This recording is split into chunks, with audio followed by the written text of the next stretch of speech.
ஒரு பையன் வந்து அவங்க அப்பா இறந்துட்டாரு, அம்மா மட்டும்தான் இருக்காங்க.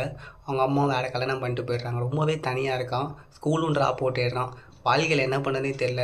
சின்ன சின்ன வேலைக்கு போகலாம் அப்படின்னு சொல்லி அந்த வேலையும் ட்ரை பண்ணுறான். எதுவுமே கிடைக்க மாட்டேங்குது. இவன் ரொம்பவே கோவப்படுறான். அதனால் நிறைய பேர் வந்து துரத்தையும் விட்டுறாங்க. சரி நம்ம ஒரு கல்யாணம் பண்ணலான்னு சொல்லி கல்யாணமும் பண்ணுறான். கல்யாணம் பண்ணதுக்கப்புறம் அந்த பொண்ணு வந்து அந்த குழந்தையும் கூட்டிகிட்டு போயிடுறாங்க. ஏன்னா இவன் ரொம்பவே கோவப்படுவான். அந்த மாதிரி தான் வாழ்க்கை போயிட்டுருக்கு. சரி பிஸ்னஸ் பண்ணலாம் அப்படின்னு சொல்லி பிஸ்னஸும் ட்ரை பண்ணுறான். எல்லாமே தோல்விங்க. அவன் எங்கெல்லாம் போனாலும் எல்லா இடத்துலையும் தோல்வி தான் போயிட்டுருக்கு. ரொம்ப வருஷம் கழித்து அவன் சேர்த்த காசெல்லாம் வச்சு ஒரு பிஸ்னஸ் ஸ்டார்ட் பண்ணுறான். மோட்டல் அப்படின்னு சின்னதாக ஸ்டார்ட் பண்ணுறான். அந்த பிஸ்னஸ் தான் வாழ்க்கையில் இப்போ நீங்கள் பார்க்குற கேஎஃப்சி அப்படின்னு கம்பெனியை உருவாக்குன கார்னல் சாண்ட்ரஸ். அவர் தாங்க. அவரோட வாழ்க்கை எங்கே ஆரம்பிச்சதுன்னு கேட்டிங்கன்னா 65 வயசில் தான் ஆரம்பிச்சது. நிறைய பேர் அவர் ரிஜெக்ட் பண்ணியிருக்காங்க. கிட்டத்தட்ட 1000 கம்பெனி மேலே ரிஜெக்ட் பண்ணியிருக்காங்க. இப்போ ஒரு பெரிய சக்ஸஸாக இருக்கார் அப்படின்னா அன்றைக்கி பண்ண தோல்வி தான். ஞாபகம் வச்சுக்கோங்க.